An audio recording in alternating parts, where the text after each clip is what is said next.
And to Straight Talk, once again this year with Mark Latham, former Labor leader and now One Nation leader in the New South Wales Parliament. And Mark today drew my attention to a truly amazing document that says so much about how everything now is about seeming, not doing, which is basically what the theme of this show today has been about.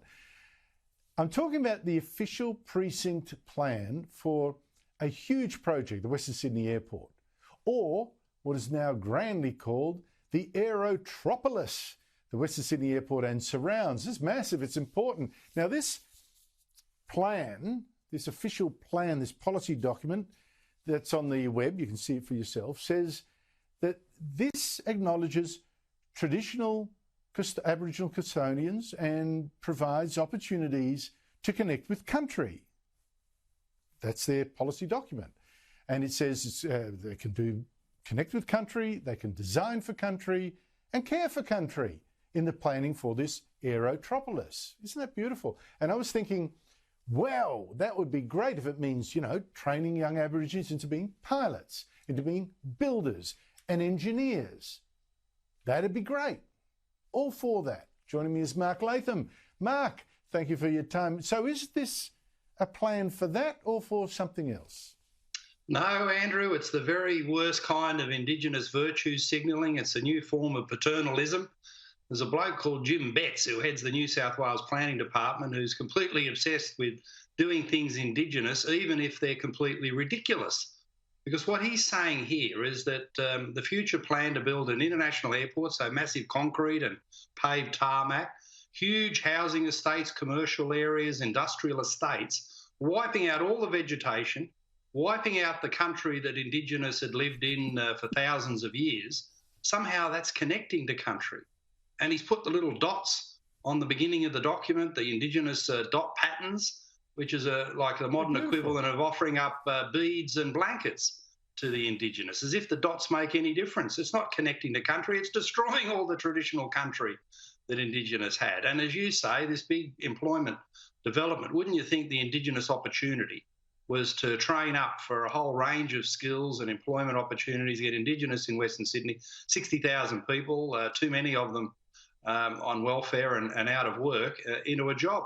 So instead, you've got this massive exercise in symbolism, gesture, politics, seeming to do something that just makes it laughable. I don't know whether to laugh or cry about that report, because it tries to say they're connecting to country, they're wiping out all the country, and then missing the real opportunity that could lift Indigenous people out of disadvantage.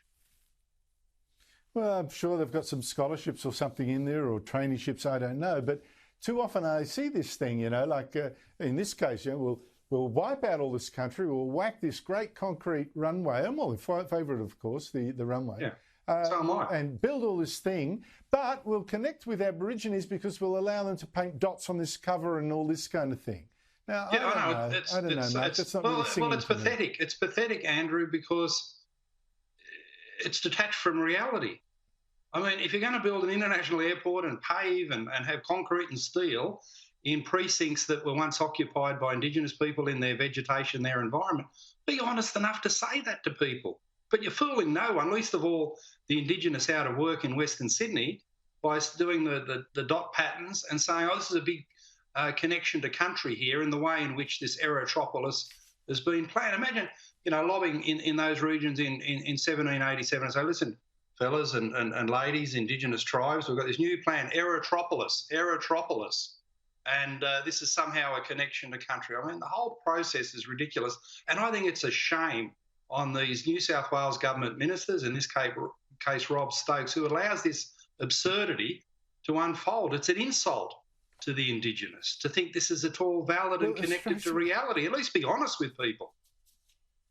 I think it's so patronising, actually, Mark, that it's really saying, you've got this really old faith and, we're going to patronise you like that. Instead of saying, listen, the future is exactly what this Aerotropolis represents: massive development, international travel, science, technology, brilliant things. You can be part of that rather than, look, we'll just, dots and all that.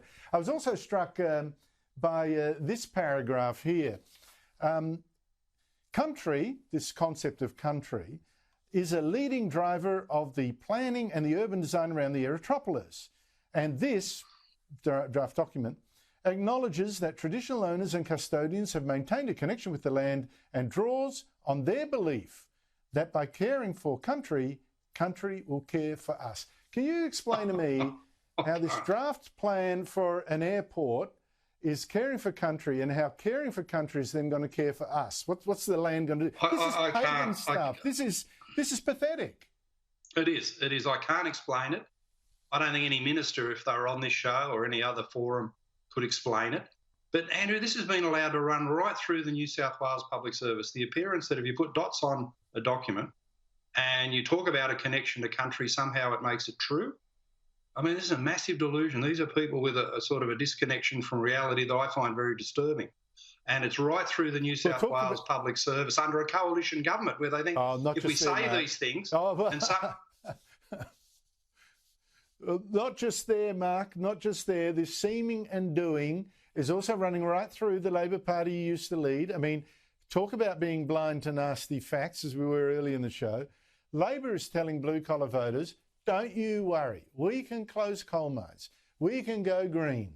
We can have green steel, wild concept, and your jobs will be safe. But today I was really amazed to see that was called out by someone you wouldn't have expected, maybe a few years ago you wouldn't have expected, Jenny George. Now, this is someone who started out with the far left, virtually a communist, became president of the ACTU, and then a Labor MP. But she today writes in the Australian newspaper, Labor should tell the truth. That green power, green steel, green tech, these will kill jobs and workers need to know they will be looked after. How did you read that intervention?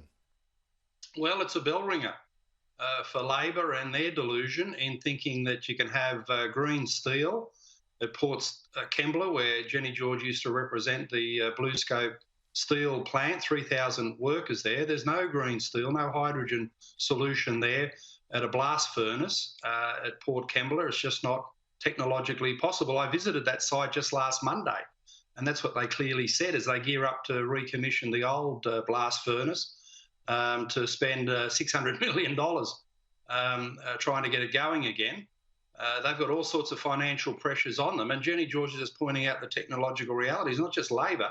Scott Morrison talking about hydrogen and technological solutions. A lot of this is trickery, designed to trick the workers into thinking there is an answer in the magic, the wonder of technologies not yet invented.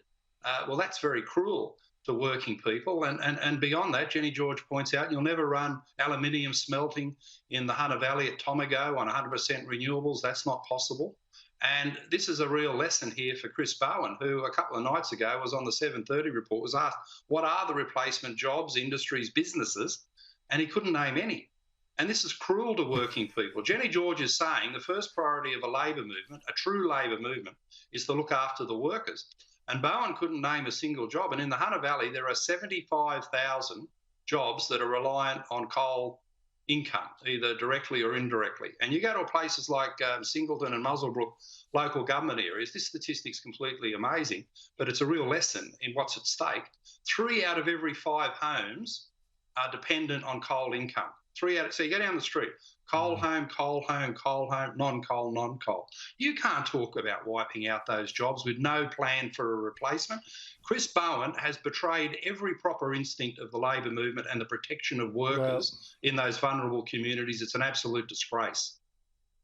I have to say you're only feeding my growing theory, Mark, that you are going to be running for federal parliament in the Hunter Valley, and I think you'd romp it in. But I've heard you deny that in the past. Let us see. I think you'd be a natural. Mark Latham, thank you so much indeed for your time. Okay, thanks, Andrew.